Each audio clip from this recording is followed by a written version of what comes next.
Well, welcome everybody. Thank you for being here today. For some reason, I feel like we haven't met for a long time. I don't think it has been a long time, but I just think everything's been moving so fast that it somehow feels like a while. And I see that we have a couple new people here. So we will officially call the meeting to order at 3:01.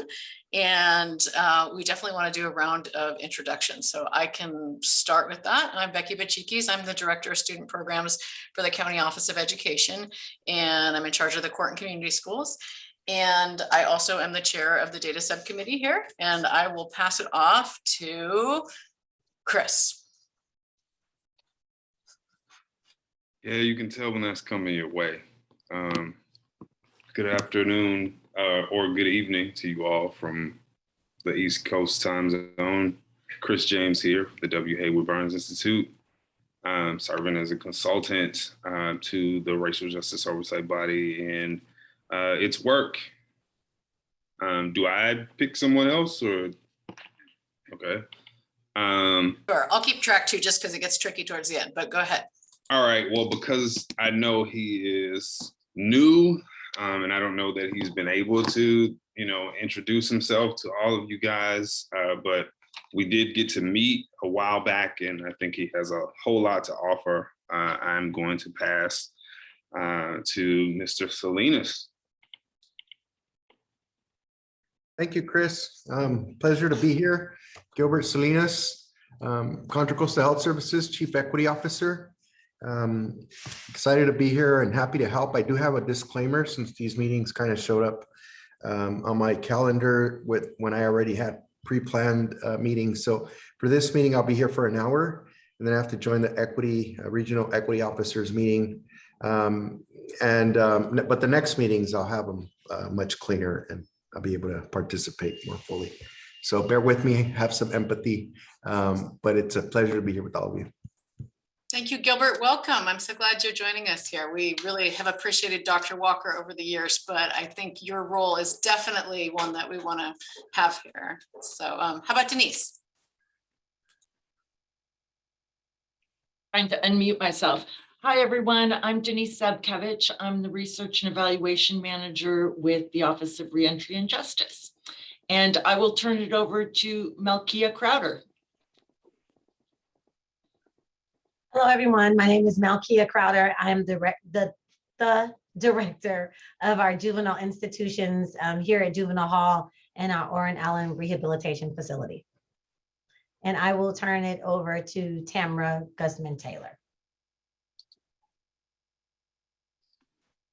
Good afternoon, everyone. My name is Tamara Guzman-Taylor, and as Malkia stated, I am with Juvenile Hall. I am the program manager. And I will turn it over to Melvin.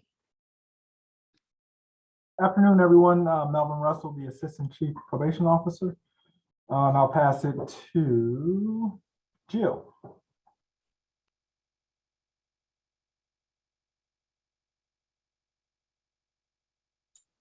You're still muted, Jill. That's good because I just said right when something really loud was flying over me. I don't know if it's a Coast Guard helicopter or what, but Jill Ray with the Office of Supervisor Candace Anderson, and I'm going to turn it over to Melissa. Hi, I'm Melissa Claboon. I'm an assistant sheriff with the Sheriff's Office. I oversee our admin bureau, so things like our training division, our recruiting and hiring, and our fiscal and personnel unit. And I will turn it over to Kimmy.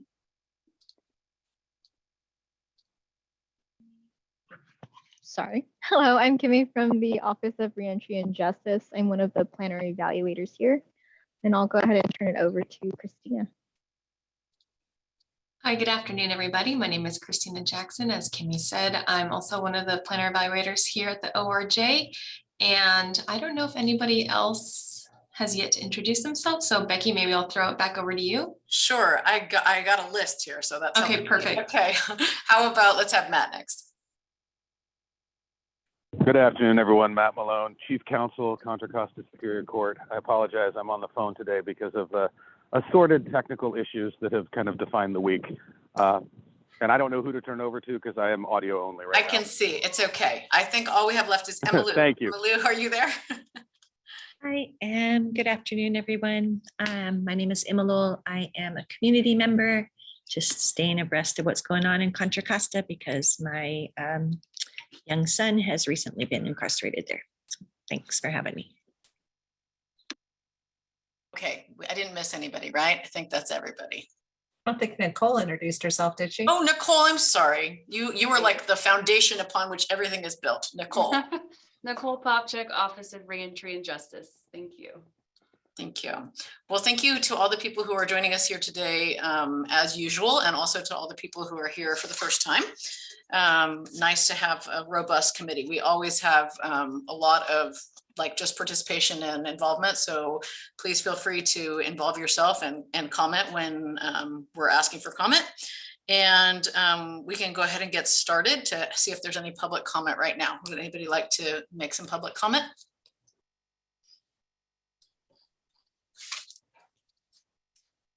Okay, seeing none, we can move to the next item, which is to, if anyone would like to call for an approval of the record of action, we could entertain that at this moment.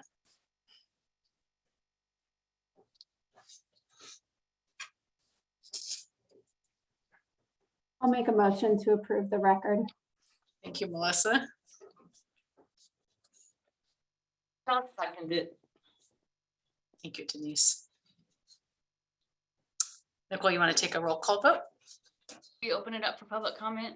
Yeah. Oh, is there any public comment about the record of action from the March 24th meeting? Thank you.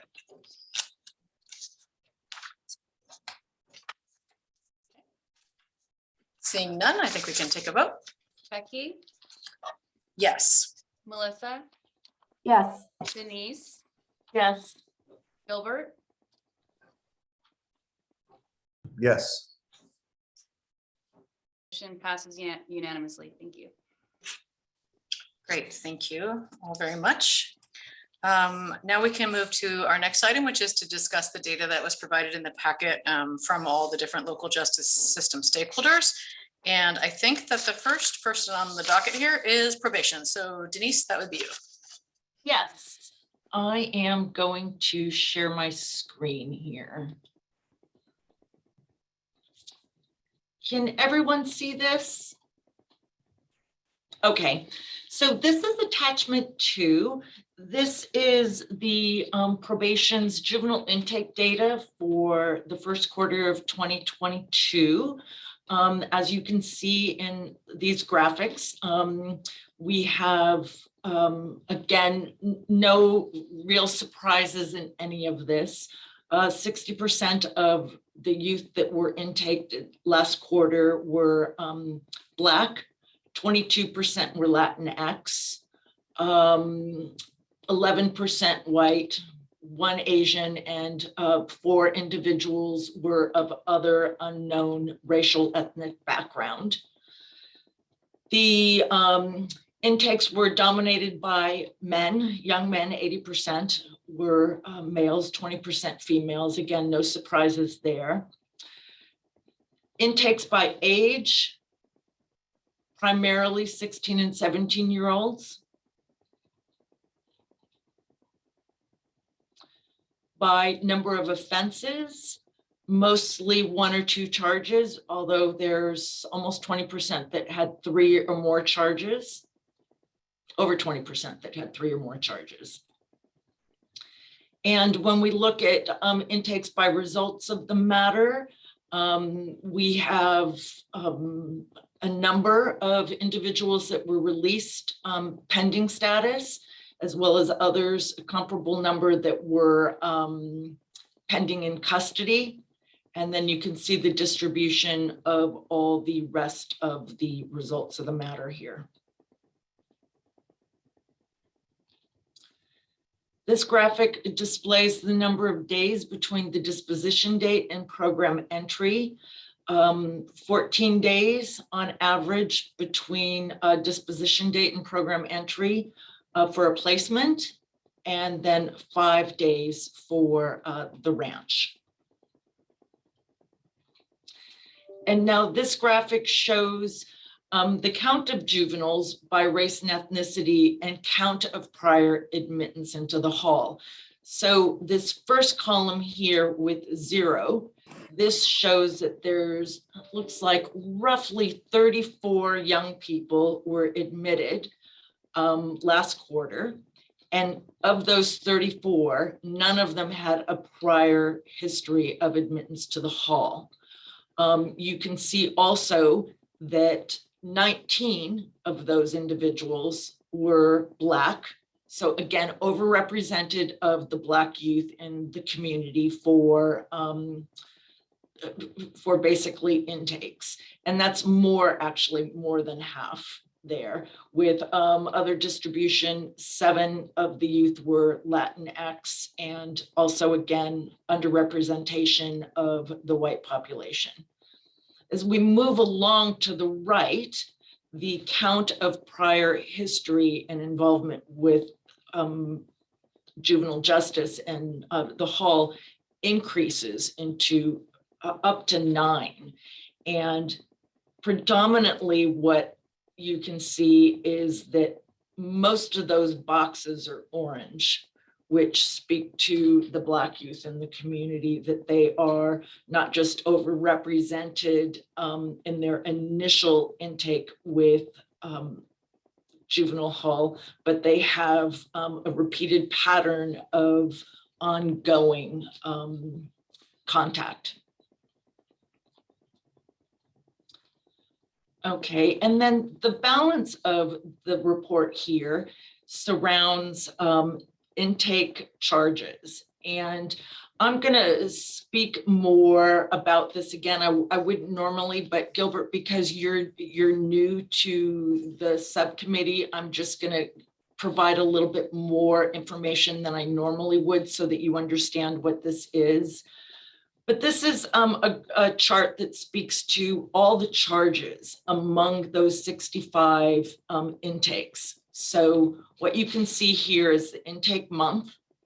The PID is the probation identifier for the youth, followed by the race of the youth, the charge, the description, and the petition charge, whether a petition was filed or not, and whether the youth transferred in.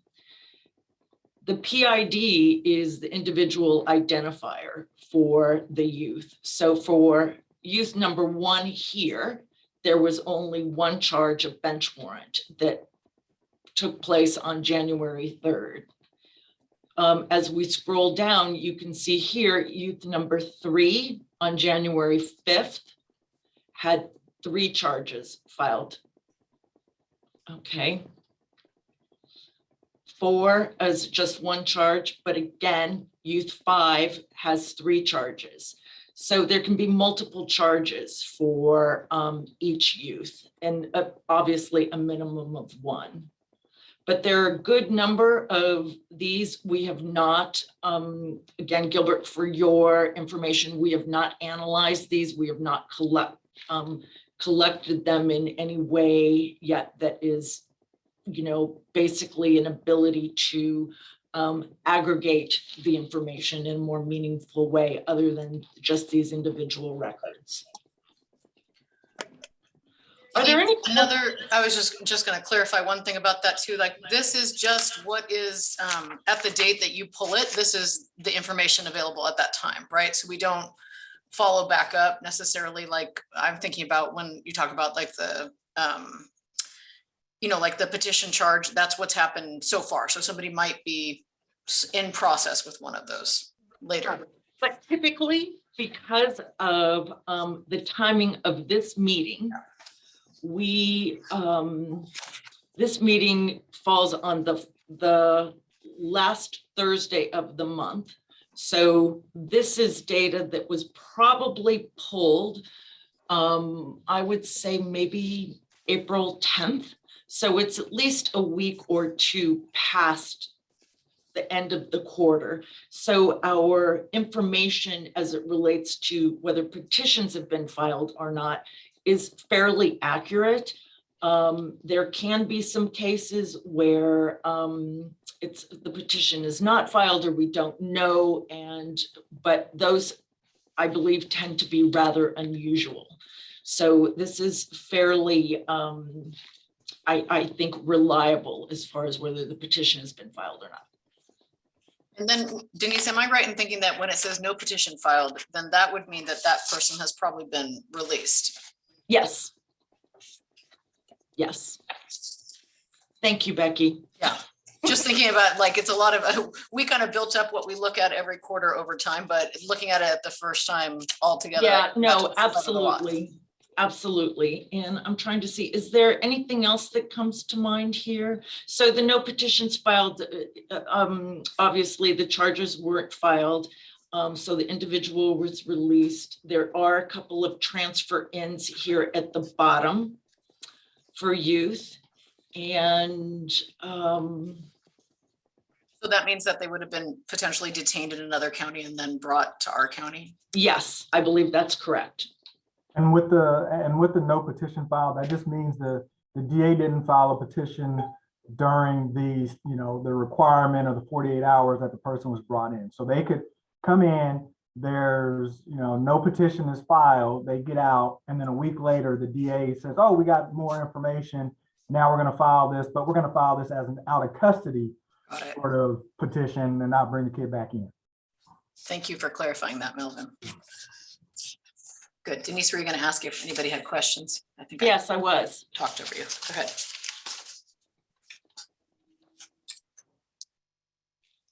Go ahead, Denise. You want to ask? Okay. I'm going to move on then to the second of our data presentation here, and I'm going to switch slides. There was an unfortunate mix-up, I should say, in the 2021 consolidated youth data. And you'll see here, I'll show you, here's the intakes with key takeaways, here's by sex. And this was intended to be by age, but we ended up having,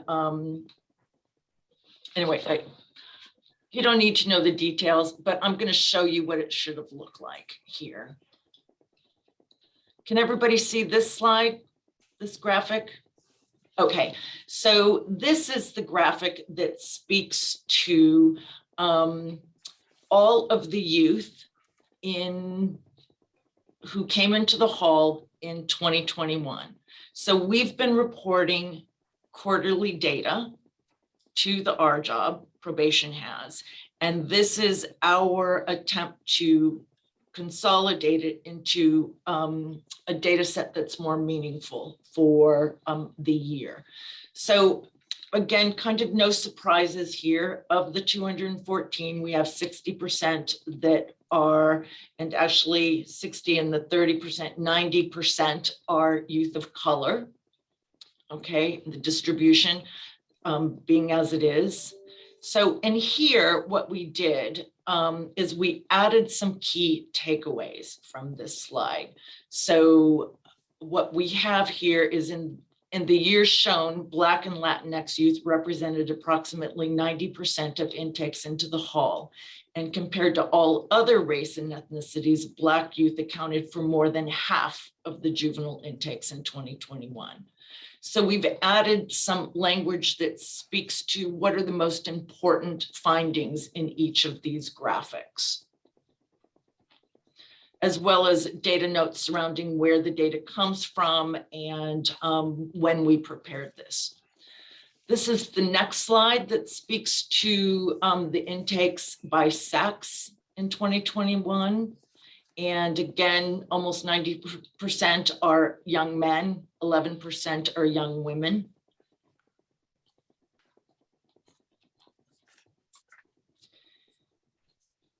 This graphic represents the distribution of intakes by age.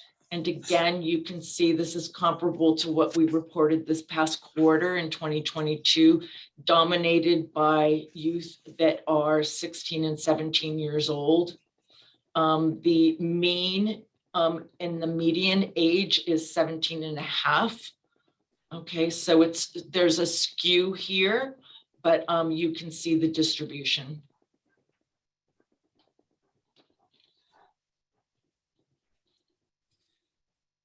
This is also a graphic by intakes and number of charges. 40% of youth come in with just one charge. Another 15 and 11% come in with 2 and 3 charges respectively. Okay, and then there's a smaller percentage that come in with 4, 5 or more charges.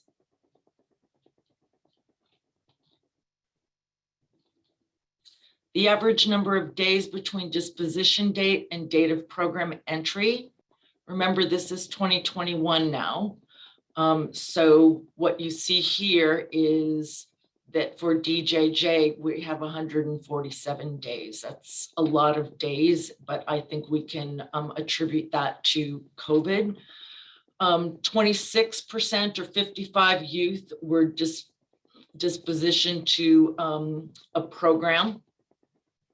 Okay, some outside program, and the highest average number of days, as I pointed out, between disposition date was for the 147 days for youth that were sent to DJJ. And this is for the 55 intakes of those 214 that were disposed to a program, or disposition to a program. The count of intakes with a history of prior detention admittance. Of those, almost 50% had no prior history. 46% had no history. On average, youth had 7.6 episodes of prior detention admittance, with a range of no prior history up to 21 prior detention episodes. So this average is quite skewed. For 7 episodes, that would be way out here on the right. Okay. Of all the intakes, 75 youth, or 35%, had 2 or more episodes of prior detention.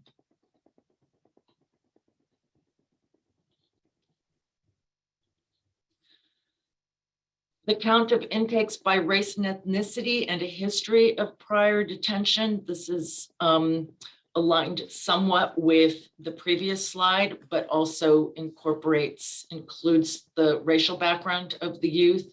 And here, Black youth are represented in the blue, and we can see once again that they dominate the population of juvenile intakes for those youth who have had no previous history, as well as for youth who have had prior admittance over time. Now, I want to point out that the probation department has not in this quarter reported on, nor in this annual data aggregation, reported on the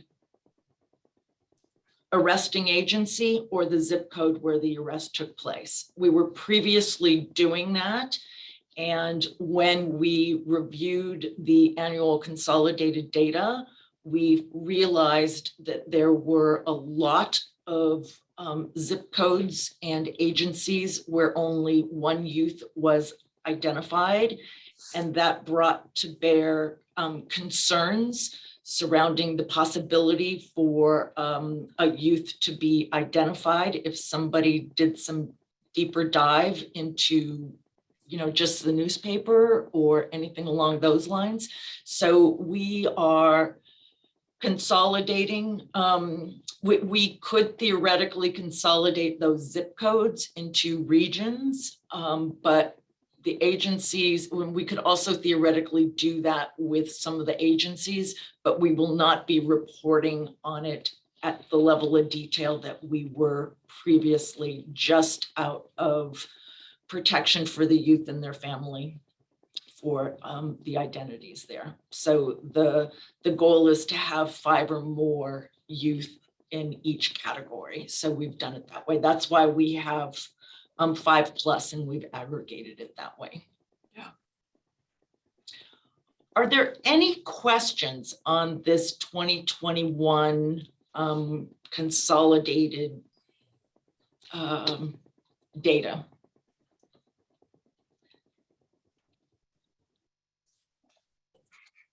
Any questions on the takeaways at all? Our intent would be to post this graphic along with the other DOJ graphics that we have on the Our Job website. Hi, Jill. You're muted. I'll wait to see if any of the committee members have anything to say before I ask my questions. Well, I just want to say that I think that it is very helpful to have consolidated it in this way. And I think it will really aid us as we move forward now that we've been doing this for a couple years, to be able to compare. Quarters are too small to compare one to the other over the period of time that we're doing this work. So I think having the year summary will really aid us as we move forward to be able to see trends over time. So I want to thank you and the ORJ staff for putting this together. Thank you. I agree, Becky. I think reporting quarterly data does not give us enough information, basically, because certainly our counts are too small to really do any kind of meaningful assessment with. Hi, this is Gilbert. Do we have targeted locations like geomapping for where these youth might live throughout the county and what resources are attached to them in their environments? Good question. We have the address of where they were arrested, but we don't have the address of, as far as I know, of the address of where the youth resides. Melvin, you might be able to, we probably have access to that, but that's not something that we've been reporting on. And, I know that there has been interest in better understanding are youth committing crimes in their own home community or in other communities and things along those lines, as well as your questions surrounding the resources that are available for them. We do have access to the area where they live. We just haven't provided that information. We're just providing the agency. Okay, great. Thank you. I think one thing that we have provided, which is a little bit less specific, is the school district, their home school district of residence. So for some cases that's helpful. In other cases, it's too broad, like, Mount Diablo School District stretches 43 miles or something crazy like that. But we do have that information. And I know that I brought our yearly data summary surrounding that to this group before, so you can kind of get some idea of how many students are coming from each of the different locations, but it's nothing that we've reported on regularly. So it sounds like we have that information, Gilbert, that you're interested in. We just have not, examined that yet. So any other questions? I was just going to say that might be something to think about. What's going on? I'll make it real quick. Okay. Malkia, we can hear you. And I guess the question I would have is so the purpose of having that information of the specific city, because it sort of brings me back to why we took out the zip code of the folks, because if you break it down and say, hey, this kid lives in Terra Hills, right? You may have one kid that lives there and you start getting into, all right, maybe I can figure sort of this one out or not that one or whatever it is. So I guess, Gilbert, from the question of trying to see where they are in the county and what services, will it not work to say it's West County, Central County, or East County, and not getting specific into the actual San Pablo, El Sobrante, Rodeo, sort of Hercules? I guess I'm thinking about trends, right? Because we're looking at this in aggregate. In disaggregate, we probably have a lot more detail. But if you were to locate, let's say, a hot zone within the county, and you had people that were consistently arrested within this age group and within a certain population, would it be helpful to help us figure out what the needs might be in those populations or ramp up services for prevention programs in those areas, meeting with, ONS or other groups that are out that might be able to support these youth. So I'm thinking along those lines. I'm thinking along, hot zones. If you think about cities, are there certain hotspots that where crime is consistently happening? And so it would help us have a targeted approach. I'm just kind of looking at the data, and it's mostly it's male, mostly African American male. And so I have some concerns about, we look at the data, but what can we actually, and maybe I'm just jumping ahead of myself, and this is my first meeting, but I'm thinking about, how can we support our African American youth within the county? We see that they're getting the highest arrest rates, and what kind of resources can we provide? So that is why we're gathered here today. Yes, and in an ongoing fashion. So it's not only to assist the youth, because I think that we have the conception that it's not necessarily just a difference in the behavior of the youth, but also in the behavior of the arresting officers and the community, and right. So it's not just to assist the youth, but also to look at the responses of different law enforcement agencies in different areas as well. Because the same behavior might not elicit the same response in Alamo as it does in Richmond. And for those of us who have lived here for a long time and worked here for a long time, we kind of know what you're talking about from living and working here. And so we have definitely worked to talk about, the areas of focus that we have are definitely in East County surrounding Antioch, and then in West County surrounding Richmond. And one thing that I wonder, what Melvin was saying seemed to make sense, and thinking about what Denise, what your office has put together here, the idea that the numbers are so small that it is really true that you could triangulate too much personal information if we did that on a quarterly basis, because there might only be one incident in an area, right? Especially by zip code. And then you could triangulate information based on the information that was provided. So we don't want to compromise individual privacy that way. But I would say that in the way of looking at trends over time, and now that we have this more of something where we can look at the trend, where we have a big enough N that we're not going to compromise that, I do think that it would be something that we could think about is what would be actionable, right? We don't want to just put out information that's a long-standing conversation we have in here. We don't want to publish information that we're not going to be able to do anything with, right? Because that's just not the point. But I think that in thinking about some of the other work that's happening through the JJCC and other places where they're trying to provide targeted intervention and support prevention, right? We want to know where to target those. So I can tell you one thing that I've been working on in my office is, because we have access to the student school records of all the students who are enrolled in school in juvenile hall. I've been working on a data project with the Child Abuse Prevention Task Force for the county to look at where the students who were incarcerated over the last 18 months in juvenile hall, where they went to elementary school. And that has been very interesting to look at that. I'm not ready to bring that data forward, but in terms of thinking really preventive minded, where can we really provide some assistance preventatively, and what anecdotally I can tell you is that we have a lot of kids who actually didn't go to elementary school here in the county, which is a totally different sort of issue, right? So there is some things that confirm what I would have expected about the elementary schools of attendance, but there's also information that is becoming apparent about the students who are rising to this level often have come from another county or another area. And I think, high transience is something that we're aware of, but I think that there are ways to get at that idea. And I definitely like that idea of what you're talking about, but we have to always be mindful of the privacy of the individuals and not compromising that. So I think if we can, it's a good conversation for us to have.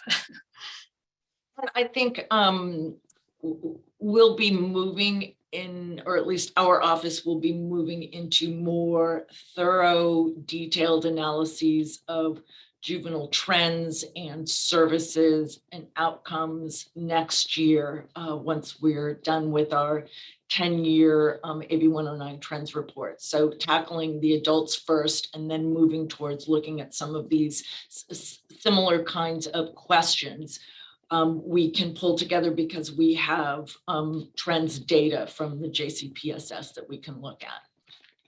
So Gilbert, hopefully we'll have something for you to look at and comment on more robustly next year. Jill, does anybody else have a question, at least from the committee, before I go to Jill? Okay, Jill, it's all yours.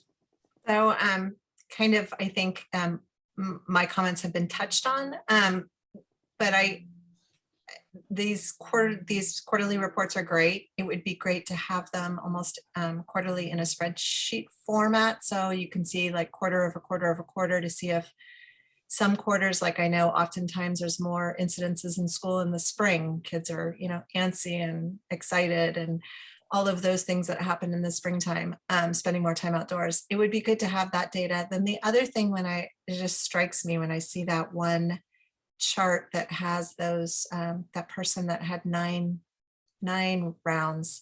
And I think, doing the prevention, early intervention is super important to keep them out of the system. But when I look at that, it's prior to that. There was one that had like, I don't know what it was, but I think it was earlier. Yeah, it was earlier in your charts. I'm backing up. Yeah. I look at that and I just think, oh my gosh, where did we fail? And I think that goes sort of to what Gilbert is saying. It wasn't that one, but anyway, it doesn't really matter. The point is when I look at those 3, 4, 5, up to 9 times that they've touched our system, we've failed if we have them rotating through. We haven't solved the problem. And so I'm hopeful that I know it's not a public thing to do because it has too much personal information, but I'm hopeful that in probation or the juvenile justice system, we can take a deeper dive into each one of those individuals and kind of almost do, a study of what happened. Like Becky, what you're saying, maybe it goes back to elementary school, maybe it goes back to that first contact, and whatever it is, I'm just hoping that we can do sort of a forensic study so that we can learn from that to see how going forward we need to improve our system and where we lost that youth along the way. Was it the first time or was it the third time? And so that's the question that I would have is, and it's not for this, I know this is the data subcommittee and collecting the data is the issue. But I do think that that's super important, whether it's an internal working group or otherwise, to really do that deep dive into individuals. And I would agree, Jill. And so this conversation becomes really useful for me as we start planning out the juvenile analyses, because it doesn't just have to be this kind of rigid, aggregated kind of format. We can say, oh, let's take a random sample of 20, 50, 65, these 60 youth that have 2 or more prior admittances to the hall and say, what can we say about them? And we can do that from a qualitative perspective and offer that up in our juvenile report.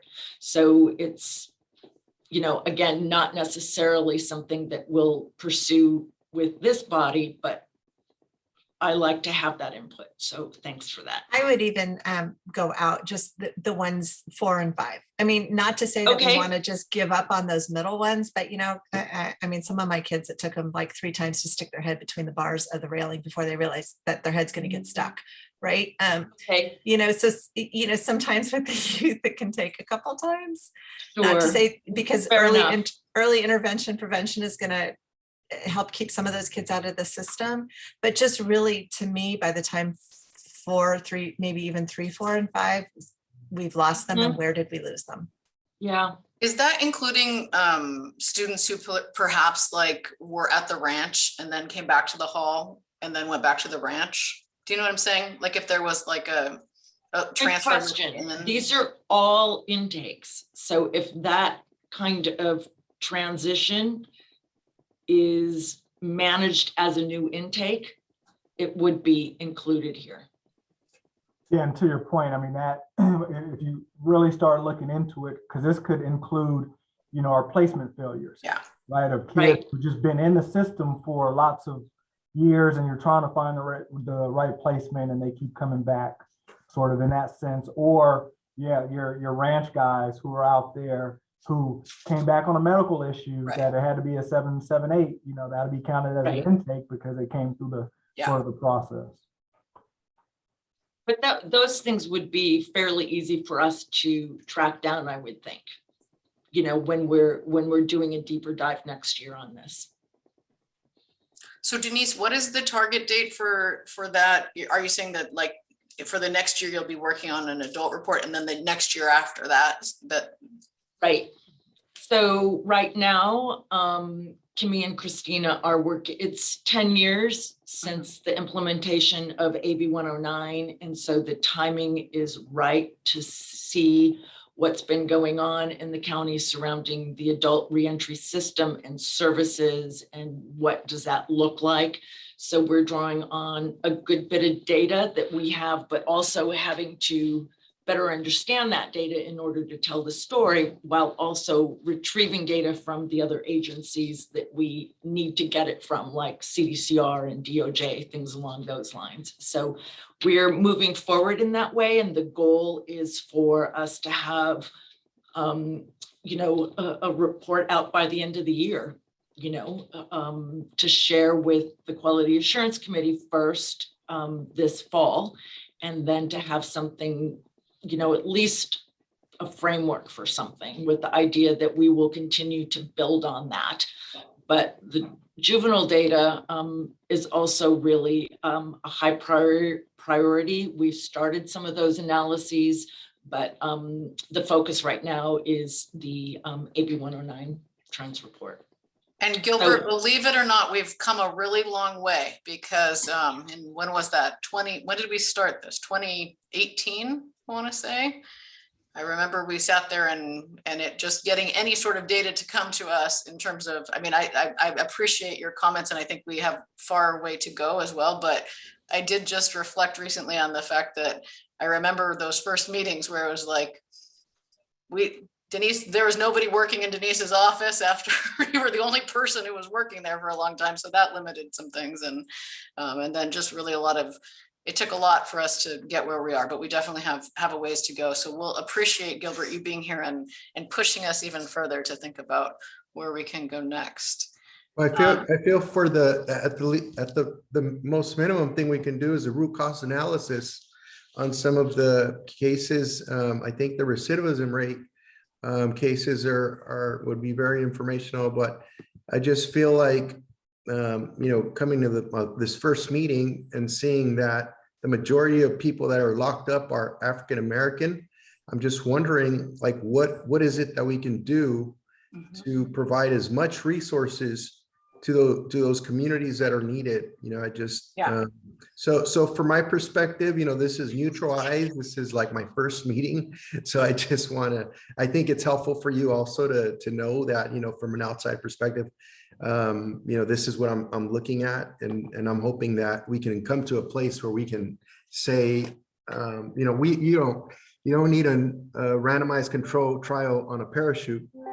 Just like you can look at this data and you can know where a lot of the issues are in our communities. And so I'm hoping that we can, you know, move fast on some of the takeaways to help our communities and empower.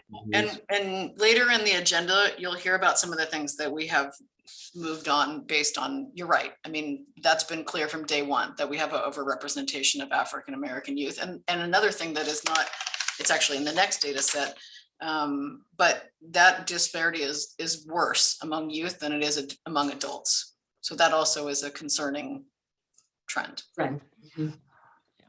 Any other comments from the panel or from the public about this particular section? We have even more to present. We have two more, yeah. All I would say is I think that we've all been there, Gilbert, in that same shock and awe when we saw the numbers the first time. And the other piece that wasn't shown today is the percentage of students in our juvenile hall who have learning issues. So Yeah, that's coming too. right. got- Coming I know too. it is. We're gonna get there. So just know you'll be shocked when you see that as well. Yeah. And I just want to, and that folks know that it's not probation going out there making the arrest and bringing the kids in. This is who is brought to us. And so again, it's always, hey, until we can get law enforcement data from the beginning to see, hey, how can we actually address whatever's going on in the community? By the time they get to the probation department, it's like we're beyond that. And so it's the analogy of, probation, we are at the end of the train track. We are the end of the ride. We're the last BART train. You have to get off because you can't ride. So trying to work backwards to see, hey, where's it starting? Is it, with the schools? How are they handling suspensions? Are they calling the police? Are they then coming in? Are they then just making referrals? So there's a lot of moving parts when it comes to this. So I just wanted to, just to be clear that it's not us, because I've had phone calls and I've talked to folks and that's what they believe is probation is driving around the streets and they're just looking for kids to arrest and bring into the juvenile hall. And that's just not true. We'll have more of that data to share next year. The Juvenile Justice Coordinating Council, their consultant, the RDA, had a report that shows where some of the arrests are taking place and the units that are bringing in youth. But we'll have more detail on that. Again, I just want to say, hang on, guys, we're getting there. Oh, and Gilbert, one other thing, just for your information about this, we've also constructed in previous meetings a disparity matrix that shows where in the continuum of interaction with the justice system, the disparity either remains steady from one step to the next, or it's attenuated or it's exacerbated. So I'm happy to share that with you too, if you're interested, but that's what I think Melvin was also speaking to indirectly, is that there really isn't a lot of variation for the youth in this matrix after they are brought in. It mostly is at the point in various law enforcement agencies is where the disparity comes in. So Is there action attached to the matrix, this disparities matrix, like action plans, or is it all analyzing data still? there's no action plans as of yet. No. Well, we have our work plans, so we can, let's not keep jumping the agenda. Let's take each item in turn. Okay. Okay, We'll any tell more you about what that. Denise has just presented? Yeah, just really quickly, I'll add, I want to reiterate, I think, to Gilbert's earlier point, just the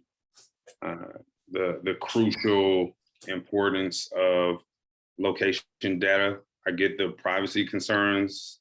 If there's a need to code location in a different way, to not use specific zip codes or whatever the case may be, those things are all fine to do as long as we can get that information, because what you're going to try to do is to figure out what programs, services, supports, resources are in that location, generally speaking, that youth should be able to get to based on where they live, right? Even if they were arrested in a different place, where they're going to leave, right, to get to whatever the program is, right? You want something that's going to be near where they actually stay. So you don't have to know their address, or you don't have to know their zip code necessarily, but you do want to triangulate to some degree so that you know where to. Is there something that's already there that we should partner with, or is there just a geographical gap that we need to try to fill in terms of, developing or, working with someone to bring services to this particular part of the county? That's going to be, I think, extremely important. As you get more trained information, you get some insight as to where those gaps are and, you know, what the needs may be. So I get that there are privacy concerns. I also get that, you know, there are some capacity issues in terms of being able to do all of this, say, tomorrow. But I think it's worth it to reiterate how crucial it is to have that information. Absolutely, I agree. And I think the issue here is that we're in a public, this is a public meeting, and that we do not want to have data in a public way that could identify somebody. And so we are going to hold back on that data in this committee until we can properly vet it and put out the, properly ensure that a youth and their family is going to be protected and identified and de-identified that way. And, but we can go in that direction, but just not on a quarterly basis. In this, and just know that it's different with youth. With youth and adults, we can give that information. There is a lot of rules and regulations about disseminating the information on youth. Yeah. Thanks, Kia. Yeah, because the one thing that, you know, to keep in mind in the courts, they constantly remind us that, hey, this is the court's data. Person's on probation. This is the court's data. It isn't probation's data. And so really being cautious and trying to figure out how to get the stuff out there without, for lack of a better term, pissing the court off. Because we've had meetings before and it's, hey, not your information to disseminate. So we're doing the best that we can for the stuff that we have and that we can actually get out. Melvin, do you think is that concern met by having like it be a larger group over time as opposed to quarterly? Like, could we entertain the idea of looking at that as an aggregate? We definitely can try, but again, whether it's, you know, quarterly, yearly, every 10 years, it's the court's data. Sure. And so just trying to be, you know, very thoughtful, because we understand that it is very important to look at these things. And I think the folks who've been working in probation, this is no surprise to us. I was the director of the institution or manager back in 2017. These numbers they haven't changed. And I know it seems like sometimes for me, the frustration is like we're just running in circles on the hamster wheel of, hey, there's this huge disparity. Well, us in probation, we know that. We've been knowing that. And so to Gilbert's thing is, hey, when are the action items are going to come? And I think from the chief standpoint, it's, hey, I'm fine giving, you know, providing the data and stuff, but what are they doing? What are we doing with the data? When are the recommendations going to come? When are we going to be able to do stuff? And we've committed, since Chief Krause has come, we've committed, you know, a lot of money to JJCPA funds, YLBG funds, community-based organizations. I mean, I've been here 25 years, and these are the most contracts that we have out in the community. And it still isn't enough. And so is it, you know, not enough sort of bandwidth in the community to provide certain services, or because the money is there and we're trying to, you know, put money into the community that is going to be meaningful to you know, the clients that we serve and everything else that we're doing. And, you know, from training our community-based organizations and T4C and all the things that we do, we committed heavily into train the trainers and everything. So it's, yes, the frustration is definitely, especially being an African-American male, when I would walk around the juvenile hall and walk around the ranch, and all I seen was kids that looked like me, Black and brown kids, all there, where we would have 0 white kids in the institution. And you're saying to yourself, this isn't why I got into probation. I want to make a difference. We're reaching out, we're doing all this stuff, but I jump on all these subcommittee meetings and it's like we're just stuck in the mud of, hey, here's the issue. Yeah, okay, I know the issue. How are we going to fix the issue? Yeah. And so I'll get off my soapbox, but it's just, I'm just very passionate, and sometimes folks don't think that probation like we just want to lock kids up. We just, want to clock in 8 to 5. My team, the managers, the directors, we're on call 24/7. We're always talking. We're always trying to figure this stuff out. So to hear folks say, hey, well, you guys aren't doing enough. We are doing the best we can, and we are asking for all the help that we can get.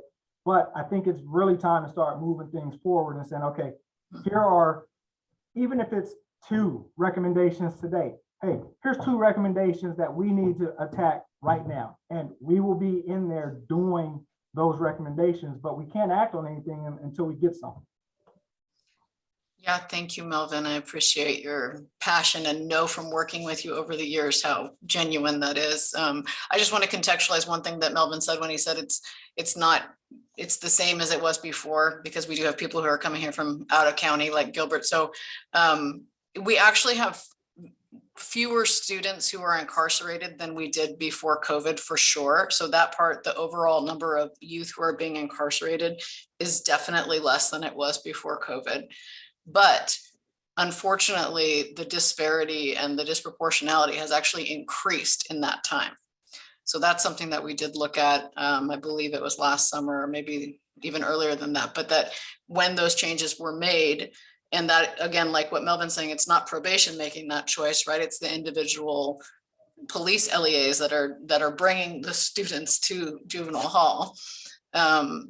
That is something that we did identify in here, is that even though the overall number was going down, the disparity was increasing. So, okay, we've got a lot more to go through here. Okay. So gonna try to move us along. I am going to move over to the first set of DOJ results, and let me screen share here. So these are graphics that you have all seen before. Nothing has changed with them. This is the adult set. What has changed, as we've talked about, I think it was in last month's meeting, that we are moving towards having key takeaways on all of these graphics. And the idea being that we want to focus on what is the most important thing in the graphic and highlight that, while also identifying what some of the limitations are, and it just have a little bit of a voice in the narrative, since typically they get posted and there's nobody to help interpret this. So this is our attempt at interpreting some of these, and I would encourage you, I'll walk you through them. And again, there are no surprises here. This is trends in adult misdemeanor arrests by race and ethnicity in year. The horizontal bars by color represent the general population distribution in the county. So the green horizontal bar represents the proportion of adults that are white in the county, so roughly 65%. The yellow represents the Latinx population in the county, which is, I believe, 26%. And the blue bar represents the Black community percentage in the community. And when we compare those horizontal bars with the vertical bars, we can see really clearly where the disparities exist.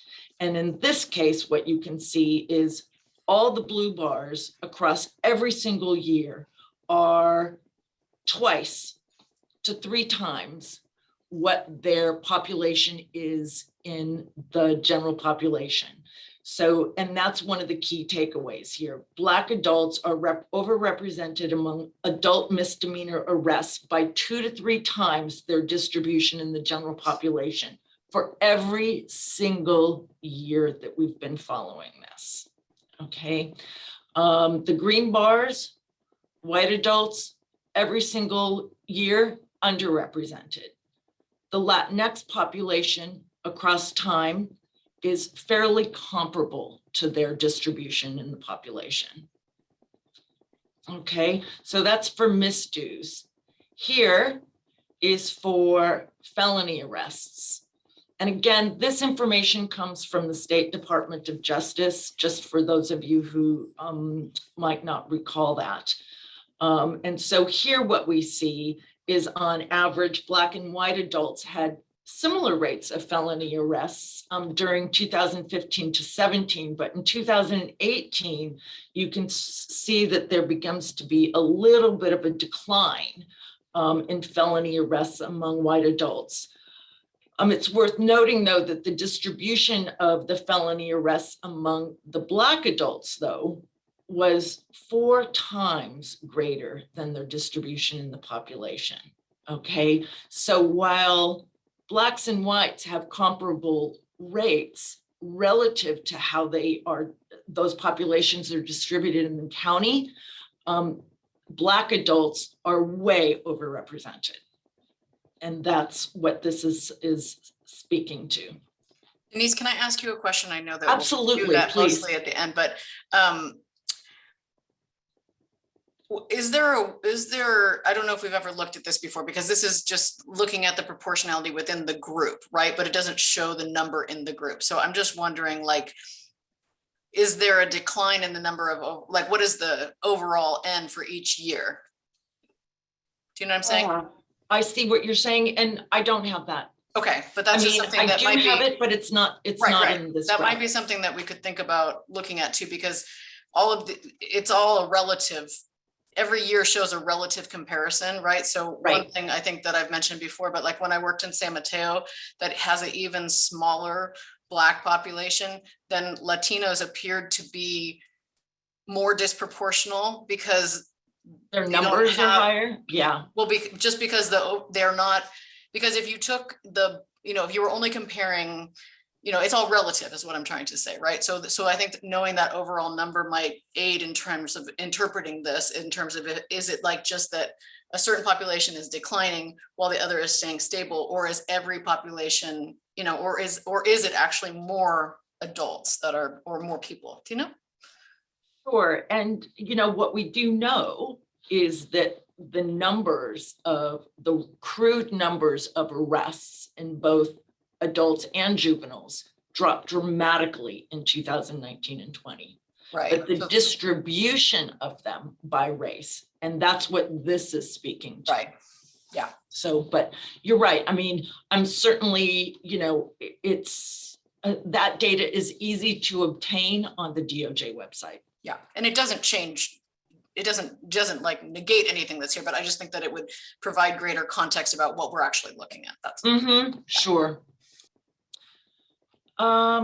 Here we go, looking at trends in violent and property felony offenses among adults. And here again, at each year shown, here Black adults experience the highest rate of arrests for violent offenses. Okay.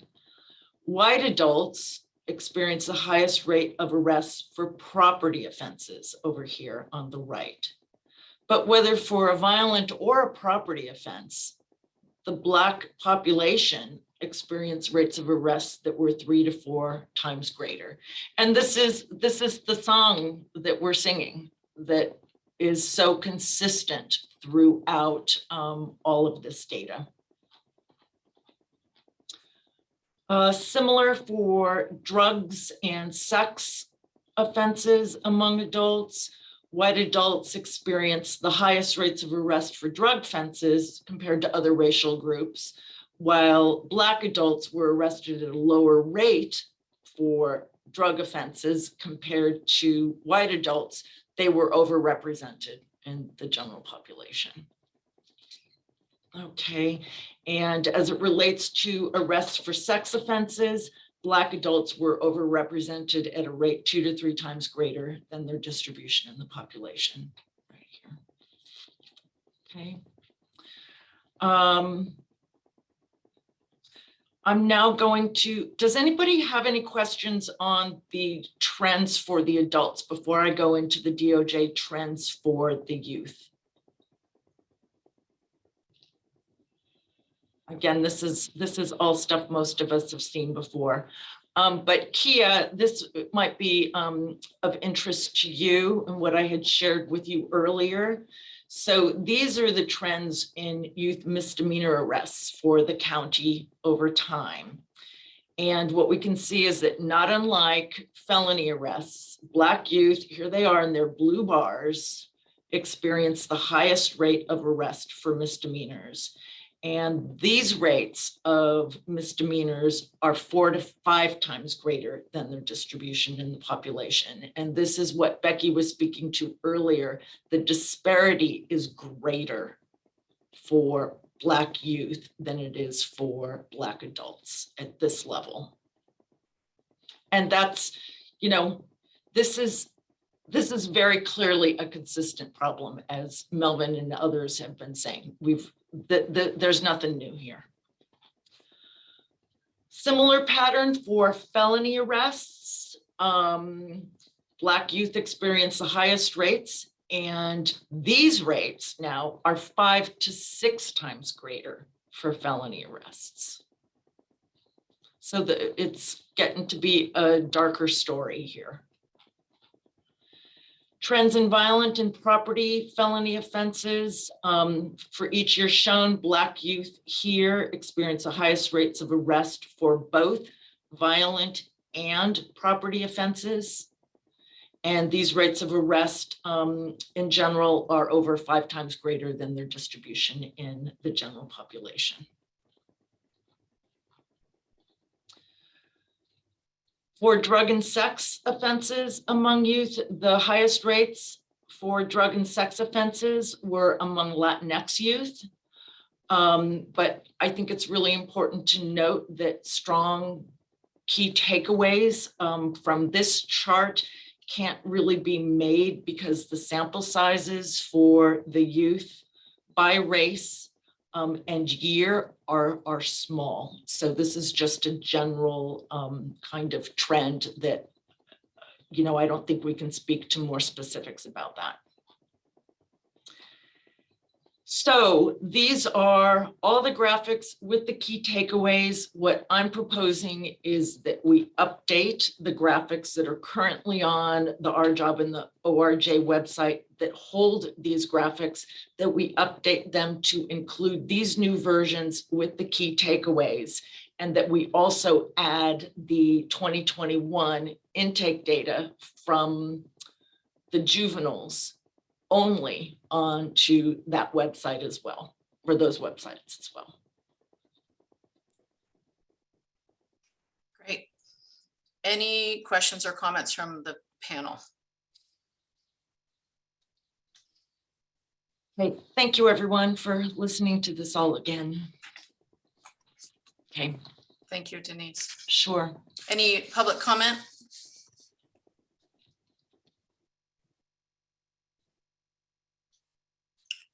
Okay. I can keep sharing. Sure. Oh, I see Cheryl's hand up. Oh, good. Yes, please keep sharing if you don't mind. Okay. And Cheryl, please go ahead. All the data is great. Now what?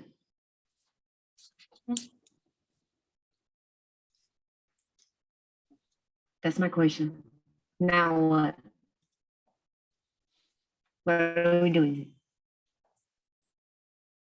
Well, we're making recommendations for programs, but I think we've got to do more. And I think your question is not unlike Gilbert's, in that what are we going to do with this information and how are we going to make some changes?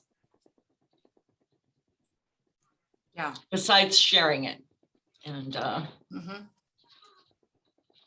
and I would also add as a backup to what Melvin said about there's a lot of money coming out right now for community-based organizations and programs for youth, and that's all fantastic.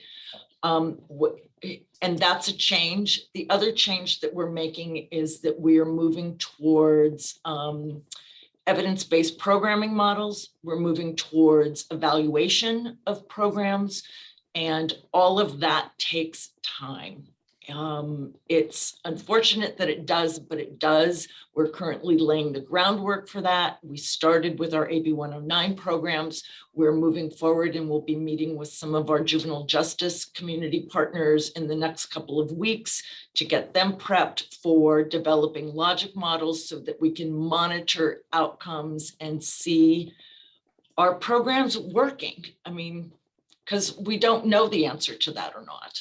So there are some things that are happening behind the scenes, but it's not going to be enough fast enough given results like this. Yeah, time is definitely an important variable here. And, it really reminds me of kind of what happened in the school system a while ago, where people used to argue about whether there really were disparate opportunities and outcomes in the school system. And then we had to go through a painful period of, testing and other kinds of metrics and gathering that. But at this point, we have published and gathered data on a regular basis to show that there are, racially linked and socioeconomically linked disparities in terms of outcomes. And likewise, what you guys have put together is a very, very clear picture. And so that is sometimes, like, we all know because we work in the system day in, day out, and we see it with our own faces. But for many people, I think that this data is compelling and will hopefully, light a fire under more people to try to take action. So I really do want to commend Patrice, your office, in providing all of this information in a way that I think, especially having the key takeaways, is really helpful. And Denise, are you going to replace what's there with what you've presented? Yes, we will. Good. Yes, we absolutely will. Good. Okay. Any other public comment on this item before we move to looking at the next attachment? Okay.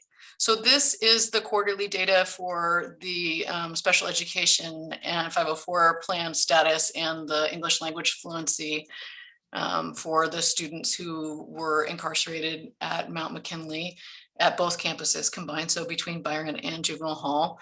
And again, it's pretty consistent patterns, I think. I was thinking that we should put together an annual digest of this as well, because we presented this quarterly over time as well. So we can add that to our agenda for next time to present the 2021 cumulative data. But, about 30% of our students are coming in already known to have, identified disability that affects their access to curriculum in school.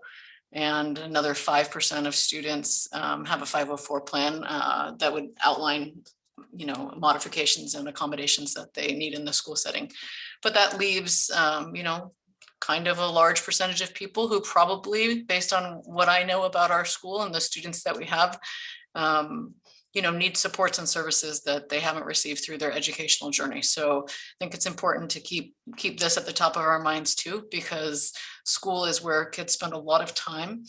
And if they're not successful there and they're not feeling engaged and productive in the setting that they are going to, that's going to have an impact on how they feel about that amount of time that they're spending in their life, majority of their time each day.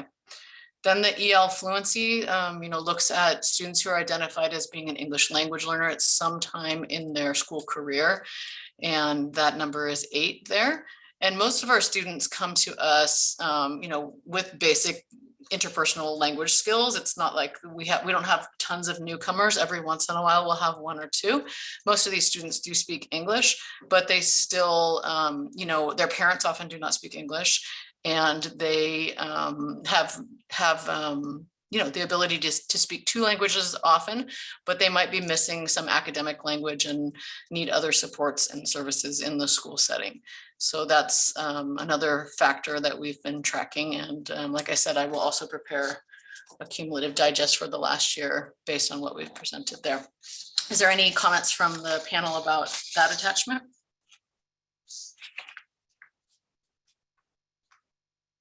Okay, and how about from the public? Any public comment? Questions? Okay, seeing none, we can move to the next item, which is the Sheriff's Office update.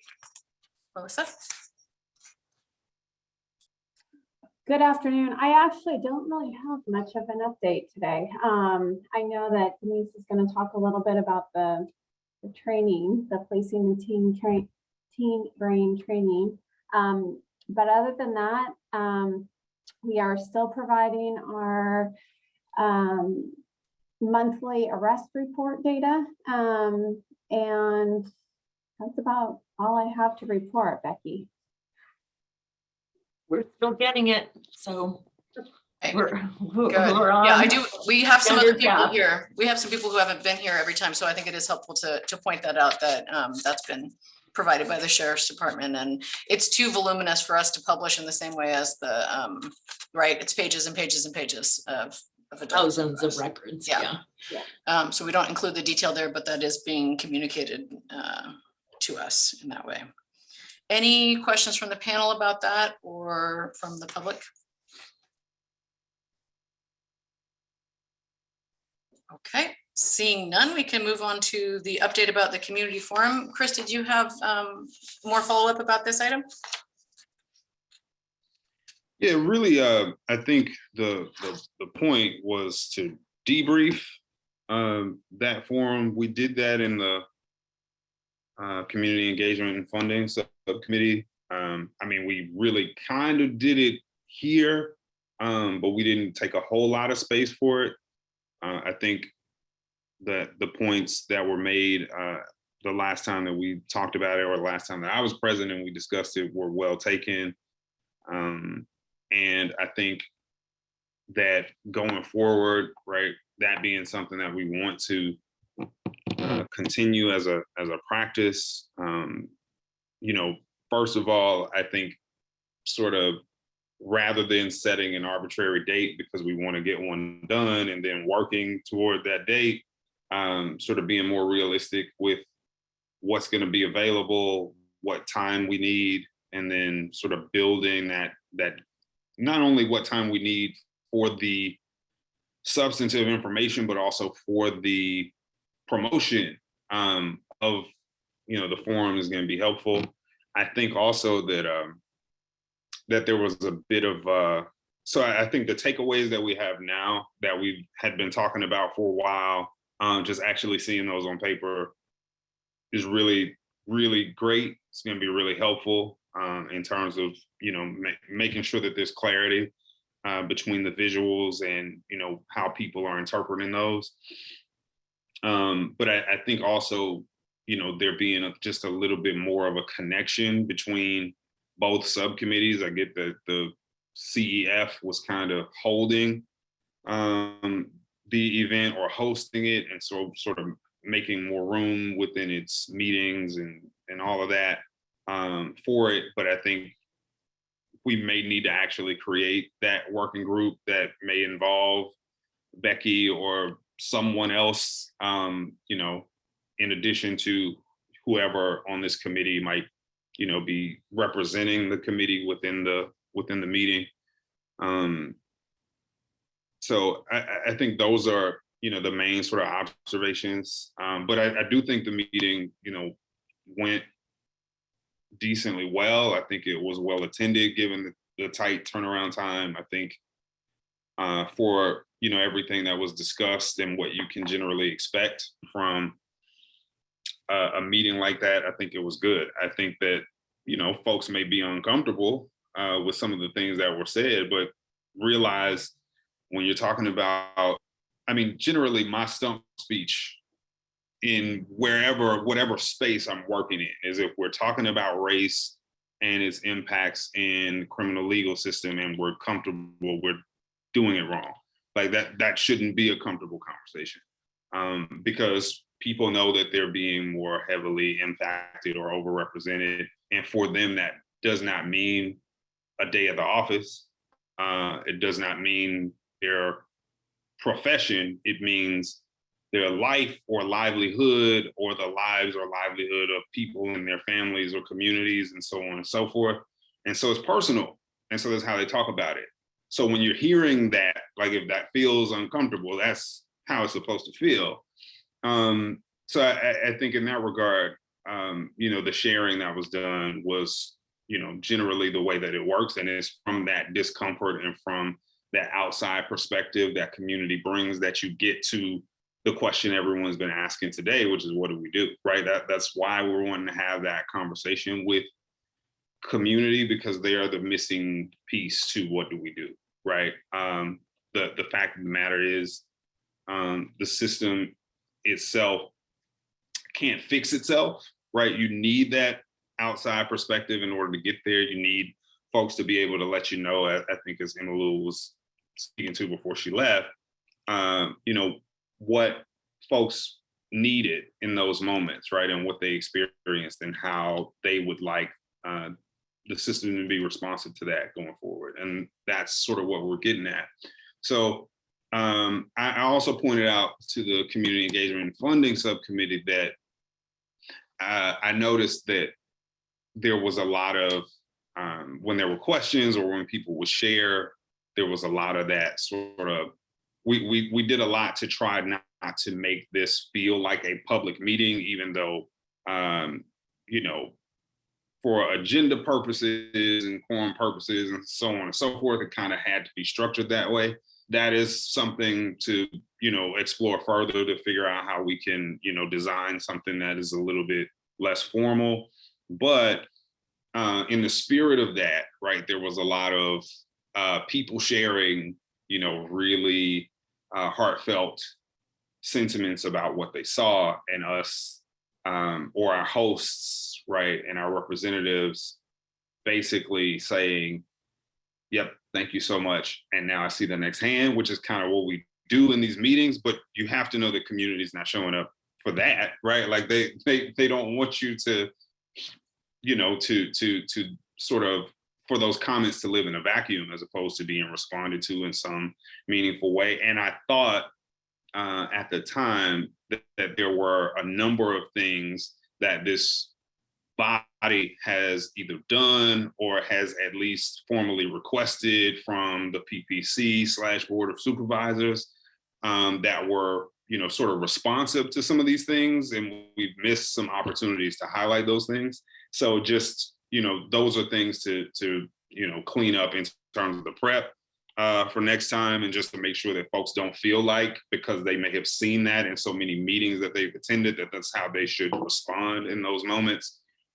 Because we want people to come back, right? And they're only going to come back if they feel like not just that they were able to share, but that they were being heard, and that something meaningful is coming out of the dialogue, right? So I think those were the major things that that I saw, that I sort of pointed out at the CEF. But because we hadn't really taken like formal agenda space to sort of debrief this meeting that happened, 2+ months ago now, it was floated out there as an idea that it might be good to do it here. So I would invite, further reflection on it for folks who attended it or, were a part of it or heard something about it that they might want to share, if that's still relevant and necessary above and beyond sort of the conversations that we've had in prior meetings about it.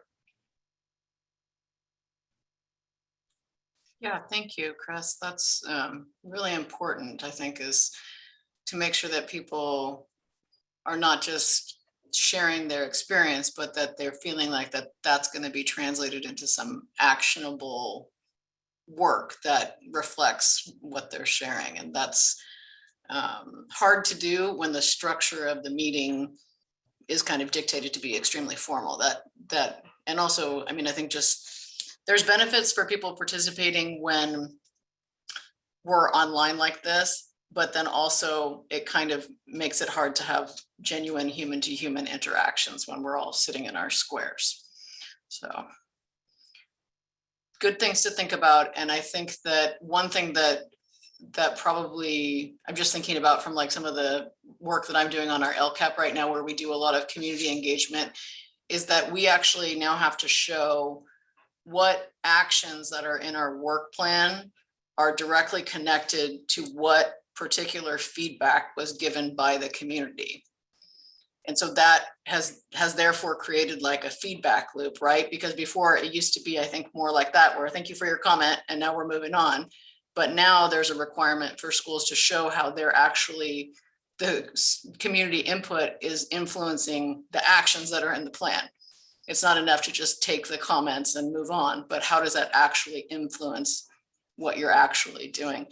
And I think that that's kind of a good, I know it's not the next thing, but like thinking about our work plan when we get to that item, to think about what we might be able to add based on the feedback that was given, you know, in that spirit.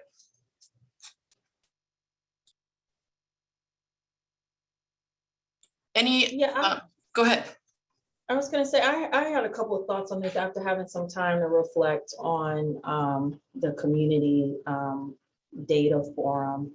There were a couple of things, though I'm in agreement that it's crucially important to create space for community to voice to share their experiences and to voice their concerns. I think when you present certain information to them and kind of leave it open-ended, there's an opportunity for the community to feel,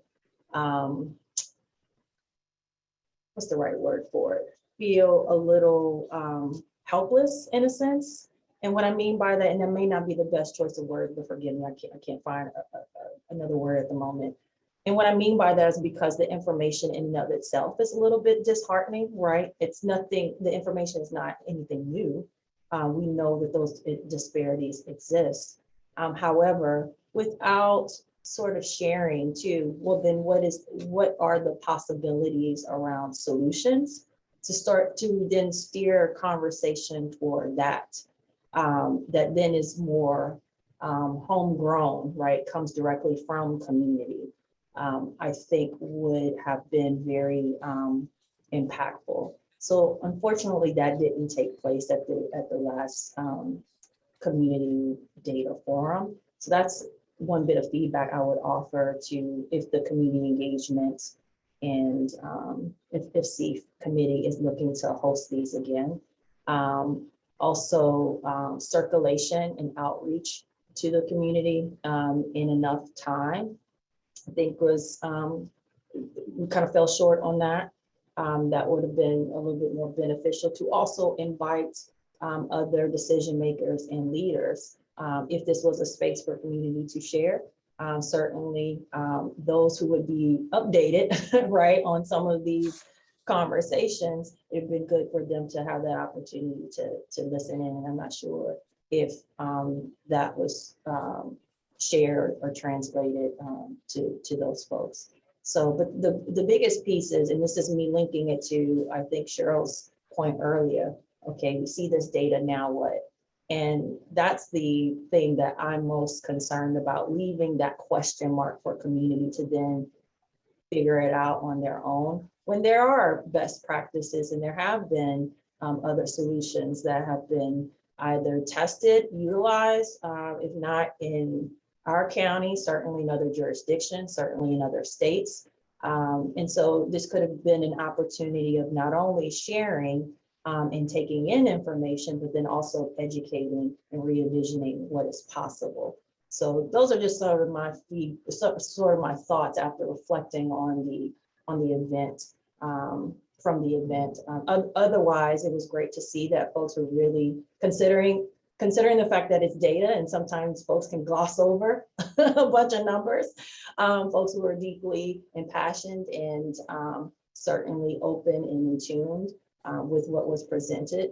And so it's good to know that the community is not afraid to go into the weeds when it comes to data and information, but it also has to be, like I said, linked to something more where they can go from we are stewing on the problem and not given a lifeline toward what's been possible from here. Thank you, Patrice. Cheryl, I see you have your hand up. Where's that leftover from before? No, it's not. And Thank you, Christopher and Ms. Patricia. I think that one of my favorite quotes is, only speak if it improves the silence. So I'm going to make this very short because it's not going to improve the silence very much, because Ms. Patricia just said a great deal of what I was going to tell you, except for this much. I know I tell you guys very often, what's next? Because that is the question we are most asked in different forms from the community. Okay, great. We know this information. Usually they know it in very anecdotal way. So presenting them with the data that underscores what they intuitively may have known or anecdotally may have figured has done what Ms. Patricia said. And sometimes it's scary to find out that what you thought was true is actually true. However, leaving them hanging without some measure of hope that this can be improved is why I keep asking the question. I'm not asking the question in a negative way. I'm not saying what's next to say that the work that we are doing or the work that has been done is not valuable and is not appreciated. I'm saying that we have to find a way to at least make people feel like this is not all black and dark and we can't do something about it.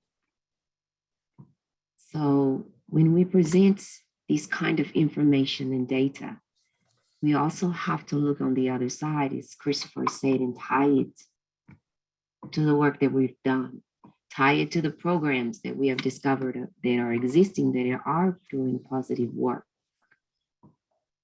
And so I keep saying here at this meeting, at our diversion committee meetings and our CE committee meetings, that we've got to find a way to at least not leave people leaving. I know myself, when I spoke at that meeting, it was more of giving people a charge.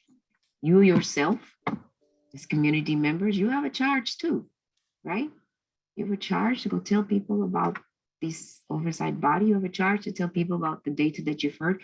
You have a charge to tell people about, we've got to work together to find a way to do better and to hold everyone accountable. We've got to hold law enforcement accountable. We've got to hold the system accountable to make the changes that are necessary. But what do we want to send? What's the message? Remember, we asked that question before this forum.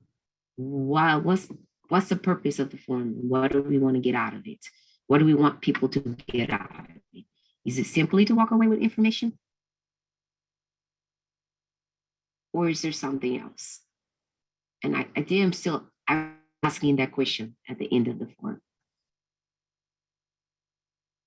And so I come back to that with you guys. And back to the community engagement committee, the same question. Did we achieve whatever that question was? And if we did not, then how do we go back to the community and wrap around? Thank you. Thank you, Cheryl. I think that sometimes when we start to have these conversations, there's just a lot of emotion and a lot of really valid, things that have to get out there. And the system is complex, and we do have to give people hope, and we have to have concrete plans, but it's not, I think, unexpected that people would have a lot of emotional responses to the data being presented, because it's very upsetting. And so I think that all of that, and I really appreciate, Cheryl, how you contextualize the idea that asking what's next, all of us asking what's next, is not a condemnation of the work that we've done, but rather just where we need to go, right? That is the question, what is next? So I wrote that a couple times on my agenda here to remind myself, what is next? We have to always think, what is the, we can't be, there's no time for resting, right? We have to keep pushing ahead. So I appreciate all the comments that Chris and Patrice and Cheryl just made. Does anybody else have any comment about this item? I have one more thing I'd like to say, if possible. I used the term, or I used the word earlier, helpless, and the more I was very moved with what Cheryl just said, and the more I heard her, the word that then came up to me is disempowered. We may unintentionally disempower community when we share very disheartened. Not to say sharing is the wrong thing, not saying that, definitely a proponent for transparency. But when you share with folks information that then leaves them with the question, right, what's next? And we then don't share that information. Now we are in fact disempowering them from moving anything forward. So this is a long haul kind of work, right? It's going to take a minute before we see specific changes that we'd like to see to, change up the numbers here, there, overall, just improving lives of those who have been impacted by the justice system. But that said, that doesn't mean that we can't, right, start to create that pathway or journey along together with community by educating them with what is possible and supporting them in re-envisioning what is possible. So I just wanted to share that and appreciate the comments that Cheryl just made. And that's the word that came to me, is disempowerment. We want to utilize these spaces to figure out how do we empower community to then give us the feedback that we need to know and need to hear about how we could do these things differently.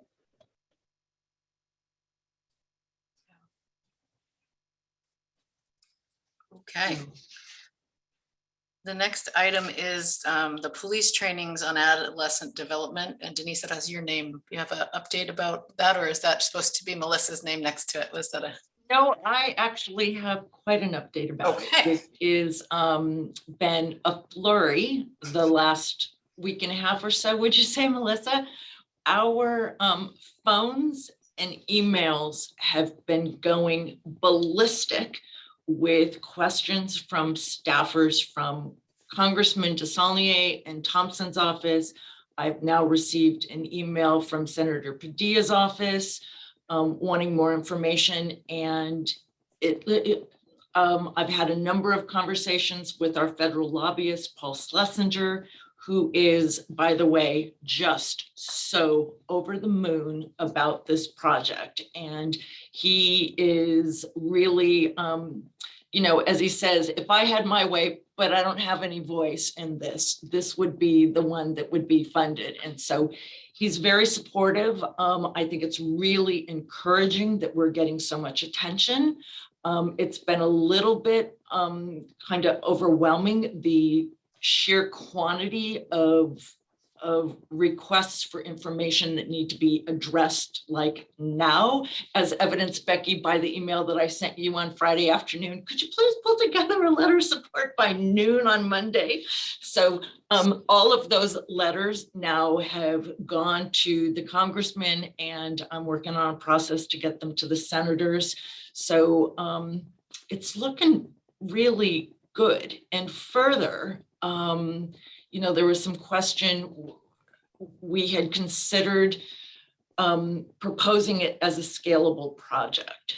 And it looks like, from everything I can tell, that they want us to submit the full amount of project. And so we've given them an option, but from everything I can tell, Congressman Thompson and DeSaulnier will be submitting for the full package, which is, it's just fantastic, because as I mentioned to them again, just reminded them about what the backfill costs were for those smaller communities and their police departments.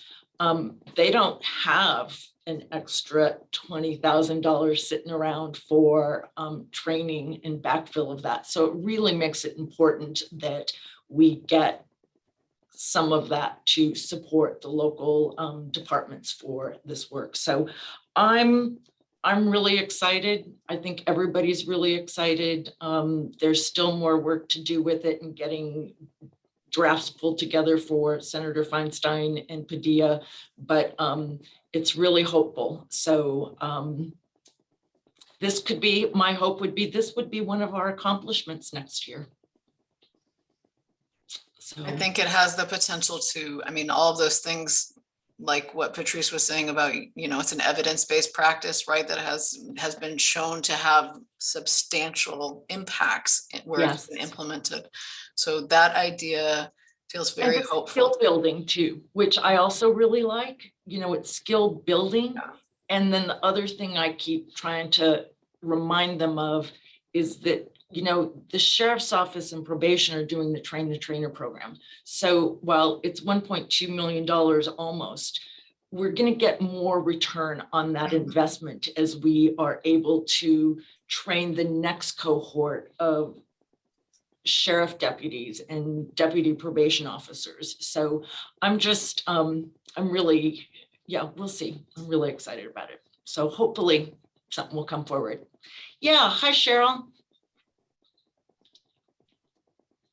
Yeah, I'm excited about the program. I'm always leery about who's doing the training, right?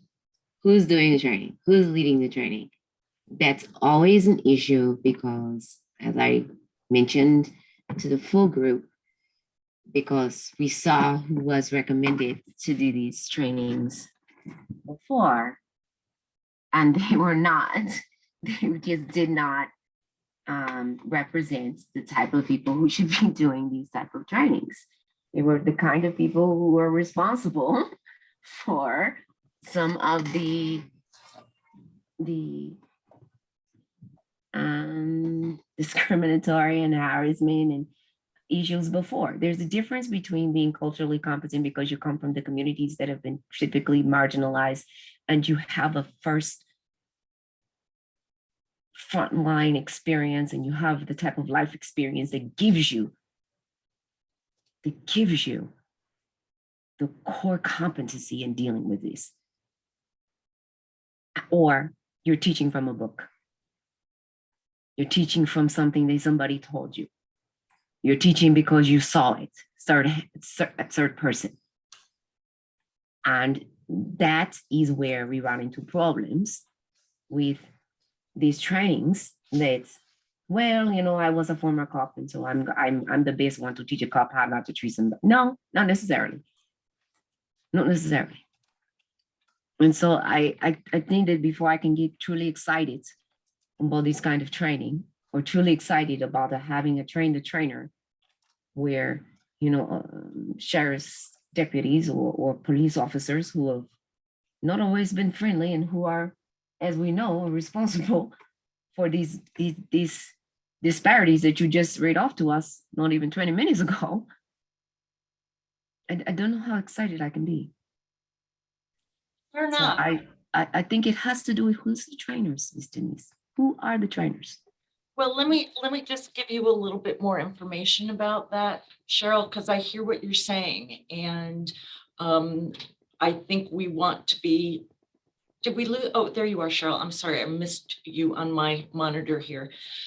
This training is very community customized, and they identify youth in the community to participate and help train and run skits with individuals. So it's going to be growing out of the community, as well as having what is it, a social worker from the community. So they're setting it up so that it is going to be part of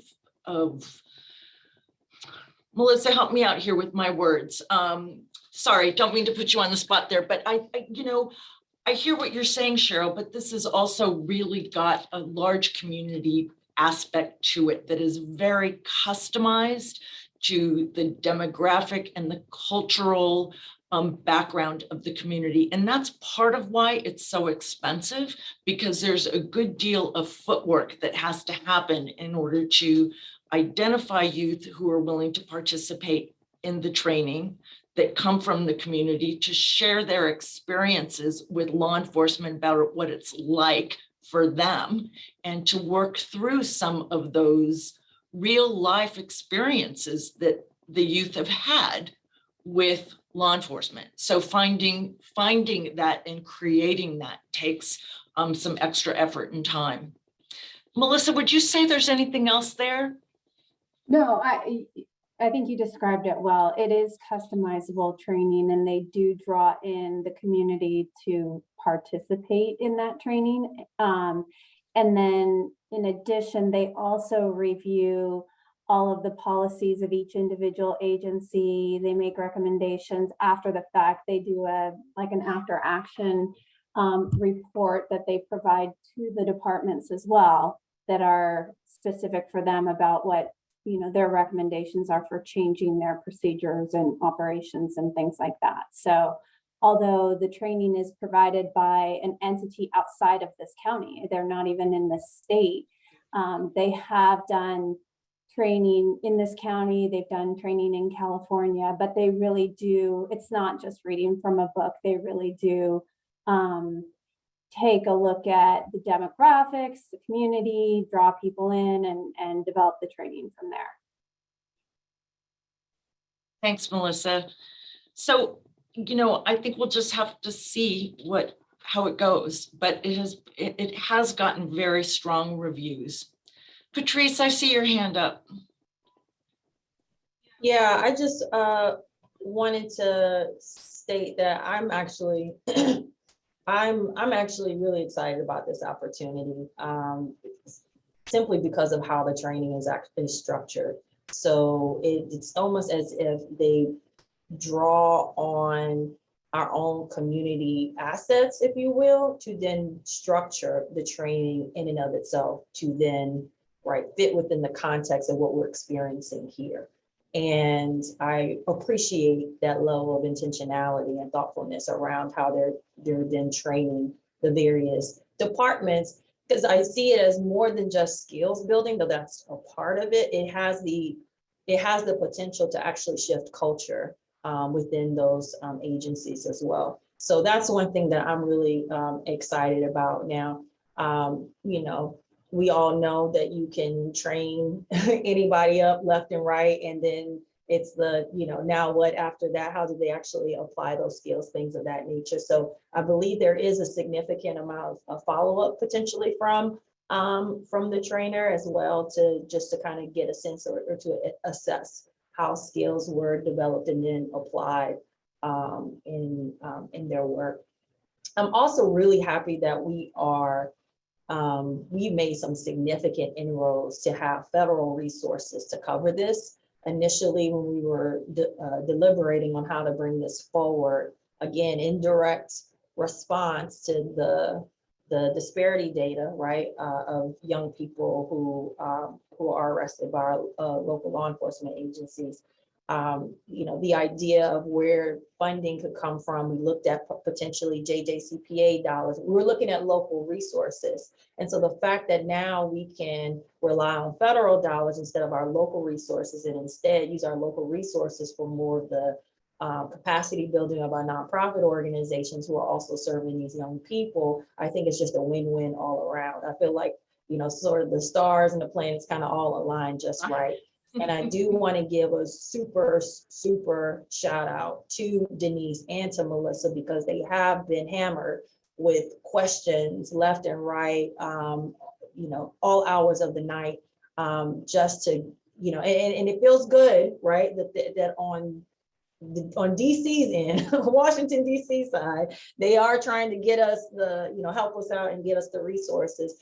But with anything that's related to federal funding, it's always often very, very cumbersome. So thank you both for all the legwork that you have put into this from start to finish. I think we're going to have a really great effort in our county that I'm also excited to see both community organization as in our public agency, or primarily our public agencies being so supportive and willing to take some of this on. So I can't share enough how excited I am about this. I want to point out to those of you who don't know this aspect of it,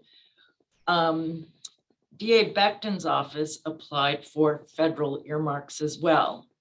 And yet she wrote us a letter of support for this project. We got a letter of support also from Becky in her role here with our job, as well as a letter of support from Jonathan Laba in the Public Defender's Office in his role with JJCC.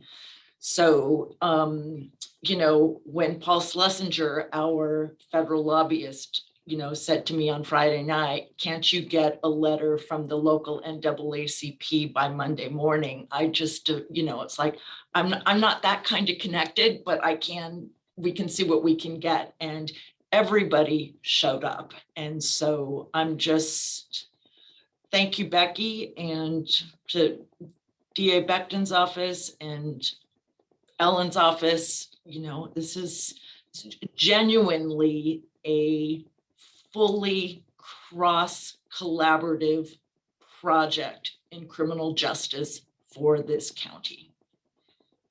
So, you know, that means something right there. Great. I'm just mindful of the time, you guys. Anybody else want to make a comment about this before we move on to our hopefully quick last steps here? Okay, I have included in here the updated work plan. I don't think we need to go through it. All it is just all the edits that people gave in the last time, just so you could look at it and make sure that it reflects what the comments that were given. And then I think when we go to the quarterly meeting, I will be bringing this for them also. And you know, some of the conversations about what next, I think really do need to come to the quarterly meeting, because, you know, we have a directed purpose in the subcommittee, but the larger body needs to really steer some of the work. I mean, we can give recommendations and things, but I feel like that we need their input in terms of what the next steps are as well. So I'm going to bring that in part of our report, as well as the summative data report that Denise put together that was presented today. Those things are coming to the quarterly meeting. If I remember what we put in there, I think that's what it was. And so anybody notice anything about the work plan that still is a question to them, or does that look as amended by our group last time?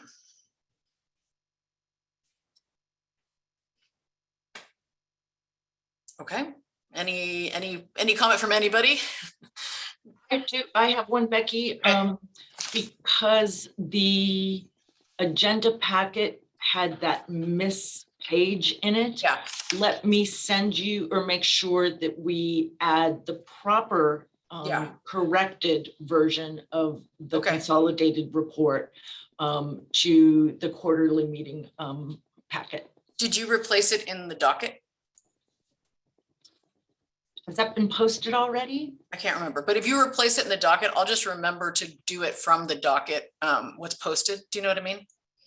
I don't put, Nicole does, but I will ask her to make sure that we have the right one on there. Or if that doesn't work, just send it to me and I'll know to use what you sent to me. Okay, sounds good. Yeah, I just would hate to have this propagated another time. So trust me, we get into that all the time. The version control is a never-ending job. Okay, and then our last item is next steps. And so thinking about building our agenda for the next time, is there things that people want to make sure that we put on there? Well, I have that you're going to present the aggregate data for the COE. I wrote that down. For 2021. That's what I have. And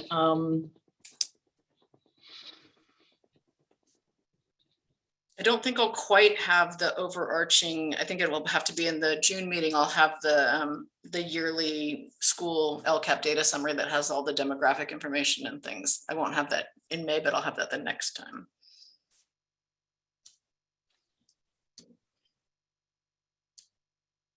Do we want to have a conversation about what next? We might, Seems like that was the topic of the day. because one of the other topics that came up, I think last time, at least as we were discussing details on policing the teen brain, is that there is no post-certified training for youth and adults. And, you know, one of the action items could be that we, you know, make a recommendation to the legislation committee that the county move to, you know, incorporate some kind of youth development training for law enforcement. I don't know what that would look like, but that would be another action that could have a longer term effect. Not just for our county, but maybe even for the state. I don't know what that process would be, but that was something that we talked about before, and that might be one of any number of next steps. So I think that, you know, should we, I mean, hopefully looking forward, like if we are to receive this and we do implement it and we can show that it is effective, right? Then that would be, I mean, maybe we want to think about making sure that we're building in the measurement part of the program as we're doing it. Do you know, so that we have well, that they data. do that. They do, right? They do that Yeah. for us, and then we can also build on it from the standpoint of the data that comes in, and we'll know which communities have been trained or not. We're not going to know by individual law enforcement officer, but we'll know that this jurisdiction has been trained and when, and we can assess change over time from the time of that training. Right, and I think that now that we kind of have like that standard yearly report that you pulled from the intakes for the youth, and then also like I'm still trying to process all the detail and the takeaways and what you put into I think it's just a huge improvement over just presenting the data. So I really appreciate that. I'm so glad. Yeah. I'm still trying to process everything that's in there. It's a lot. But thinking about maybe building out what we can do in regards to getting some information about the geography. We could have a conversation. We could agendize that to talk about what we can do. Okay. Does that seem like a good thing to add?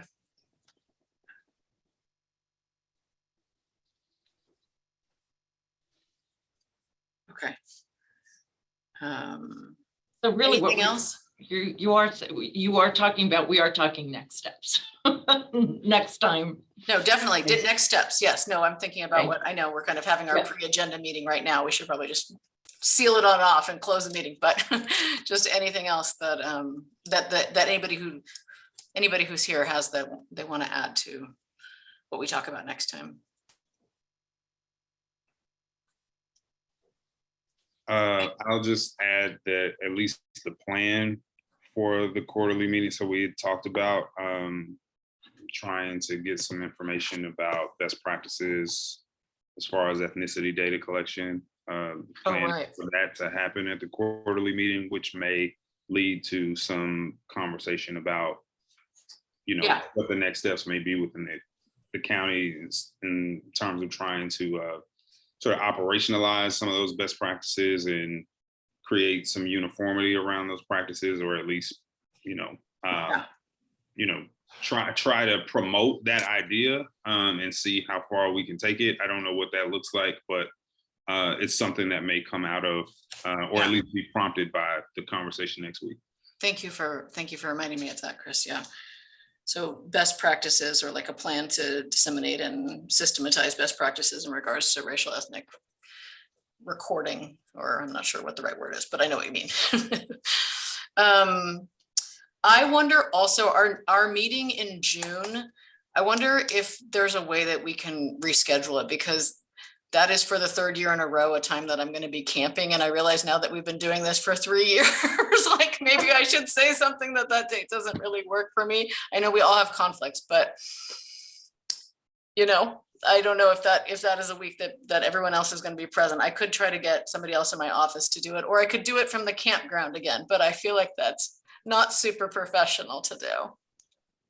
I think that's something that's worth putting on the agenda just to Yeah, to discuss. discuss, yeah. the data. In other jurisdictions, like say in Palm Beach, where I am right now, their criminal justice commission just stops meeting for like 3 months. Like May, so next month will be their last meeting until like August. Yeah. To sort of build in time for vacation, which is interesting. I think that's a really interesting thing to do for that long.